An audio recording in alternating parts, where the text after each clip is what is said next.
बिलावल भुट्टो साहब तो खुलेआम चैलेंज कर रहे हैं। वो कह रहे हैं कि अगर आप लोगों के पास फॉर्म 45 हैं, धांधली के सबूत हैं, हम तो धांधली पर बिलीव नहीं करते हैं, सबूत हैं तो आप लेकर आए, मैं आपका मुकाबला करूंगा दोबारा। क्या कह रहे हैं कि सबूत नहीं है? सबूत है हमारे पास और हम हर फोरम तक जाएंगे। और आप मुझे बताइए कि 15 साल सिंध की, वो कह रहे हैं ना, बिला गैर शिरकत इन लोगों की हुकूमत रही है। और जिस तरीके से वो आप भी देखती रही होंगी सोशल मीडिया पे, न्यूज़पेपर्स पे, सारा कुछ जिस तरीके से यहाँ पर एग्जाम्स होते हैं, ये जिसको आप सिंध कमीशन उसके एग्जाम कह लें, या जो PCS के एग्जाम हो गए, या बाकी जो हो गए, इसमें जिस किस्म का और जिस तरीके से लोग लाए गए हैं, एक पटवारी से लेके और एक IG तक, आप यकीन नहीं करें इनके पेरोल पर है। इनको अगर उनको इनके जाती मुलाजिम मैं कहूंगी तो आई एम सॉरी, फिर मेरी बात मैं समझा नहीं पाऊंगी आपको। तो इन सब के इस निज़ाम को इन लोगों ने जकड़ा हुआ है। उस निज़ाम से, इसी निज़ाम से तो छुटकारा पाना है। इसी निज़ाम के उस पे तो हम तो उससे पहले भी जिस वक्त इलेक्शन हुए थे, और मैं तो हर फोरम पर एहतजाज करती हूँ। तहरीके इंसाफ की तो देखें ना, तहरीके इंसाफ के वोटर का समझ में आती है कि तहरीके इंसाफ का जो वोटर है, सपोर्टर है, वो निकला है, उनमें अगर इतना शऊर आ गया है तो फिर सिंध के अवाम में ये शऊर क्यों नहीं आया? सिंध की अवाम में शऊर, अब आपने जलसा देख लिया था, वो हम किसी दूसरे सैयारे से नहीं लेकर आए थे, वो यहीं पर है हमारे जिला सांगड़ और खैरपुर, और जहां भी मतलब ये कि वोटर्स और हमारे सपोर्टर्स थे, वो लोग थे। वो तो लोग परेशान हैं कि जो हमने आप लोगों को वोट डाला वो वोट गया था। क्योंकि मैं तो इसकी खुद चश्मदीद गवाह हूँ कि जो सिलेक्शन वाले दिन देखे, सबसे पहली जो सबसे बड़ी जो रिगिंग है वो इन लोगों ने फोन बंद करके उस दिन, और अभी तक आप मुझे बताइए कि कौन से ऐसे हकायक हैं, कौन सी जुबान बंदी आवाम की करवाना चाहते हैं जो अभी तक ना ट्विटर चल रहा है और ना नेट सही काम कर रहे हैं, और उस दिन फोन बंद थे। और मैं मेरे जो एक पोलिंग स्टेशन से, और उसके बाद जो DC साहब थे वो सांगड़ थे, शहदादपुर से 40 मिनट का रास्ता, मैं भागती वहां तक पहुंची हूँ, पता चला कि वो ऑफिस में नहीं है, फिर मैं वापस आई हूँ। तो जो 2 बैलेट पेपर की जो बुक्स थी वो नहीं थी, सुबह मेरे पास उसकी रिकॉर्डिंग है, और दोपहर को 1 बजे RO साहब खड़े थे और वो 2 बुक्स भी वहाँ मौजूद थी, और वो सारे उसके जो वोट है वो भी कास्ट हो चुके हैं। सायरा बानो साहिबा, इसका हल क्या है? यहाँ तो 126 दिन का धरना भी हो चुका है, यहाँ तो हुकूमतें चलती रही हैं, 2018 में भी प्री पोल रिगिंग के इल्जामात लगते रहे हैं। अब आप लोग धरने देकर, एहतजाज कर क्या क्या हो सकता है? क्या सिस्टम रिवर्स हो जाएगा? 2018 में देखिए हमारे साथ तो उस वक्त भी, अगर आप पीर साहब का बयान सुने तो पीर साहब ने कहा कि लड़ाई पंजाब की थी, उसको सिंध तक क्यों लेकर आ गए। 2018 भी हमारे साथ यही हुआ था। और मैं आपको एक बात बताऊं, 2018 में, चले बस छोड़े, उस वक्त हम लोगों पे दबाव था कि GDA को खत्म किया जाए। अच्छा। और किसी भी पार्टी में आप जम हो जाए, भाई क्यों जम हो जाए?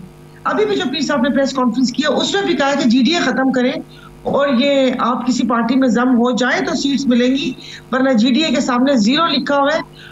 और वाज़ेह उन्होंने बताया था कि MQM का मुकाबला पीपल्स पार्टी से नहीं है, PTI से है, तो इसलिए 15+ सीट्स उनकी हैं। तो उस वक्त अगर पंजाब में धांधली हुई थी तो उनके पास फॉर्म 45 भी तो होंगे ना, फॉर्म 45 लेके वो अदालतों में चले जाते, जो अभी यहाँ पर। तो आपको क्या लग रहा है कि सारा पहले से तयशुदा था कि सिंध फिर जरदारी साहब को देना है, पीपल्स पार्टी को देना है, पंजाब जो है वो नून लीग को देना है, विफाक में मिलकर सब लोग हुकूमत करेंगे, और अगर मिलकर करेंगे तो क्यों पाकिस्तान पीपल्स पार्टी फिर विफाक में बैठना नहीं चाहती है, काबीना का हिस्सा नहीं बनना चाहती है? जो PDM गवर्नमेंट वजूद में आई, जो उस वक्त वो हुआ था, और उससे पहले जो सारा कुछ हुआ, फिर उसके बाद किस तरीके से गैर आईनी हुकूमतें पंजाब और KPK में चली, फिर उसे क्या कहते हैं देखें तो सॉरी, फिर उसके बाद 21 अक्टूबर के बाद का आप सारा सिनेरियो आप देखें कि किस तरीके से सहूलत तारी की गई, और सारा कुछ हुआ, और फिर लोगों के ज़मीर जागे, फिर वो बाज़मीर हुए, फिर वो बेज़मीर हुए, और ये सारा कुछ ये आप ये बात सिर्फ सूबों की जंग तक नहीं है। कमिश्नर रावलपिंडी ने तो, उन्होंने तो अपना बयान वापस ले लिया, उन्होंने तो माजरत कर ली है, जिस पर बड़ा पिछले हफ्ते शोर मचा। मैं किस बयान को, आप किस बयान को मान रही हैं कि जब वो पहले उनका दिमागी तवाज़ुन दुरुस्त नहीं था तब, या उसके बाद वाला बयान? वो भी बाजू मरोड़ना ही था। मैं हर प्रोग्राम में कहती हूँ कि वो कमिश्नर का बयान बाजू मरोड़ना ही था। और इलेक्शन के दिनों में जो राव अनवार का जो इलेक्शन डेट अनाउंस से पहले राव अनवर का यहाँ पर इंटरव्यू आया और जिसने करप्शन की दास्तानें खोल के सुनाई, मैं उसको भी बाजू मरोड़ना कहूंगी। नहीं, अब समझ में नहीं आ रही ना, अगर एक शख्स ज़हनी मरीज था, वो नफ्सियाती तौर पर ठीक नहीं था, तो अब उसका पहला बयान ठीक था या वाला बयान ठीक है, ये समझ में नहीं आ रही है। तो देखिए ना, तो फिर 25 करोड़ आवाम की आंखों में धूल क्यों झोंकी जा रही है? मतलब क्या हम बेवकूफ हैं? हम क्या मतलब यहाँ पर क्या इस दुनिया में उठते बैठते नहीं है? तो देखिए, ये जो गेम है ना, इसमें इंटर बैरल कौमी जो बैरूनी हाथ है वो भी है।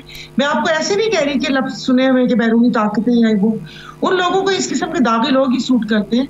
क्योंकि तो ये आप अपने एहतजाज धरने किसके लिए कर रहे हैं? जहाँ से आप लोगों को इंसाफ मिलना है वो अदालतें हैं, इलेक्शन कमीशन में जाएं, इन फोरम्स पर जाएं। ये एहतजाज किसको फ़र्क पड़ेगा? किसको आप लोग करने के लिए किसको टफ टाइम दे रहे हैं? ये एहतजाज करके आप लोग किसको फ़र्क पड़ेगा? बहुत ज्यादा जो प्रेशर था वो अवाम की तरफ से था। मैं आपको सच बता रही हूँ कि उनका था कि हमने वोट डाला और कुछ लोग जो वोटर और सपोर्टर्स थे वो चाहते थे कि किसी न किसी फोरम के ऊपर एहतजाज हो। मैं आपको अपने हल्के तक की मैं बताती हूँ कि जाहिर है वो जिस तरीके से वहां पर सब वो क्या कहते हैं कि उसके बाद के जो मामलात शुरू हो गए कि लोगों पे FIR दर्ज करना वो करना, ये सब अपनी जगह पर।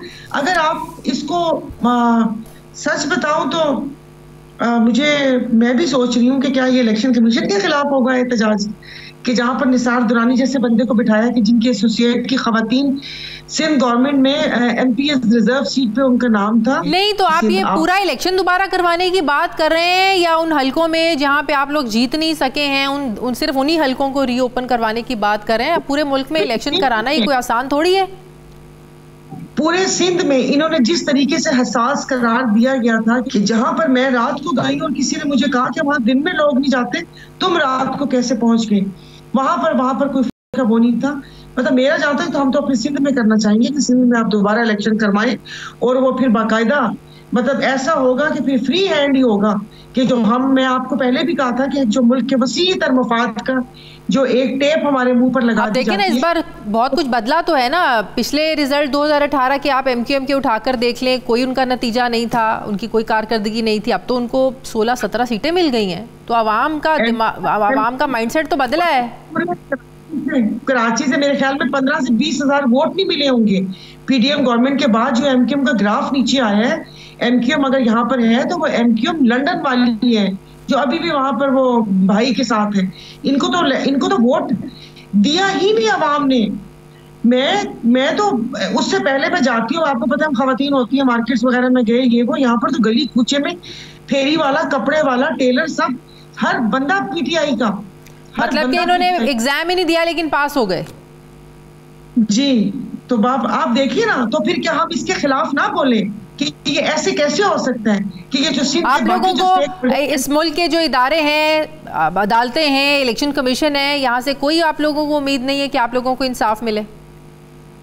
नहीं, फैसल वाडा जो बहुत करीबी समझे जाते हैं और उसे क्या कहते हैं, वो कह रहे हैं फॉर्म 45 पे छोले खाओ। अभी बसरा साहब क्या हुआ और उसके बाद यहाँ पर जो दादा का मुकदमा है वो पड़पोते को उसका फैसला सुनने को मिलता है और बाज दफा तो जो आते हैं कि उसको रिहा कर दिया और बताया कि ये तो 6 महीने पहले एक्सपायर हो गया। उन अदालतों से हम तवक्को रखें जो बैठ के यहाँ पर जुल्फकार शहीद उनका तो केस खोल लेती हैं, बाकी को फैसल वाडा साहब की बात बड़ी गहरी मालूम होती है कि उस पेपर का कुछ होने वाला नहीं है, जो मर्जी करें उसके साथ होगा कि अदालतों में बैठे रहे और फिर उसके बाद ये होता रहेगा। देखिए, मुल्क के साथ ऐसे तो नहीं हो सकता ना। अगर कोई मुहब्बे वतन अपने आप को कहता है तो वो सबूत भी देना। सबको पता है कि राव अनवर की आपने प्रेस कॉन्फ्रेंस आपने नहीं सुनी थी कि राव अनवर ने क्या कहा था और क्या नहीं कहा था। उसके बाद हमेशा यही होता था JIT उजैर बलोच को देख ले, ये कर ले, वो कर ले। ये बंदरबांट थोड़ी है, कोई वो थोड़ी है कि अब्बा का मुल्क अपनी मर्जी से इसको दे दो कि ये लो बेटा, ये हिस्सा तुम्हारा, ये हिस्सा तुम्हारा, ये हिस्सा तुम्हारा, किसी को परात भर के दे दिया और किसी को प्याली में दे दिया। ऐसा थोड़ी होता है। अगर जमहूरियत पसंद है, आजाद शहरी मुल्क के आजाद शहरी है, तो फ्री एंड फेयर इलेक्शन ही मांगा था ना। इलेक्शन कमिश्नर साहब से जान तो नहीं मांगी थी, तो क्यों फिर ऐसे वो दावे किए थे कि इस मुल्क में फ्री एंड फेयर इलेक्शन होंगे? ठीक ये तो फिर आया करते पैसे कुरानदाजी कर लेते। हमारे सिंध के हाई कोर्ट की चीफ जस्टिस ने कहा तो था कि ड्राइंग रूम में बैठ के ओहदे बांट लिया करें कि ये ओहदा तुम ले लो, ये ओहदा मैं ले लूं। पैसे जाया करने की और लोगों की उम्मीदों से खेलने की जरूरत नहीं होती। सिंध में अब हाल ये है कि जो नौजवान नस्ल है उनकी उम्मीद खत्म हो चुकी है। उनको ये पता है कि उनके पास 1 करोड़ होगा तो नौकरी मिलेगी, 50 लाख होगा तो वो MD कैट का पेपर पास कर सकते हैं या कोई नौकरी ले सकता है। लेकिन सिंध में, कराची में खुसूसन बिलावल भुट्टो का एक चाम देखा है नौजवान नस्ल में। उन्होंने बड़ी बड़ी रैलीज की हैं, नौजवान नस्ल मतवज्जे होती है बिलावल भुट्टो की तरफ। बिलावल भुट्टो ने बड़े उनके साथ वादे भी किए हैं। बिलावल भुट्टो का एक जाहिर है नौजवान नस्ल में उनकी एक पॉपुलैरिटी है जिसे इनकार नहीं किया जा सकता। आप क्या लियारी विलियम्स की बात कर रहे हैं उधर? हाँ जी, वो तो जाहिर है, फिर रही हूँ उनके साथ। वो मुझे भी पता है कि वो सारे कराची के तो खैर देखें, PTI के बाद से तो आप ये ना कहें कि नौजवान नस्ल इनके साथ है। वो फिर लाते हैं ठट्ठा से, सजावल से, हैदराबाद से बसेस भर कर लेकर आते हैं। बाकी आपने अभी एक वीडियो देखी होगी कि खाना काबा के सामने बैठ के बंदा एक गेम खेल रहा था। और अगर आपने रिसेंटली या इन 4-5 सालों में उम्रा किया होगा तो आपने देखा होगा कि वो जो इबादत की एक जो रूह थी वो खत्म हो गई और हर किसी के हाथ में मोबाइल फोन होते हैं, या तो वो दिखा रहा होता है किसी को, या तो तवाफ कर रहा होता है, या अपनी वीडियोस बना रहा होता है। तो जलसों का भी वैसे यही हाल है कि आधे से ज्यादा जो लोग आते हैं वो वीडियोस बनाने, और बस ऐसी थोड़ा काम नहीं है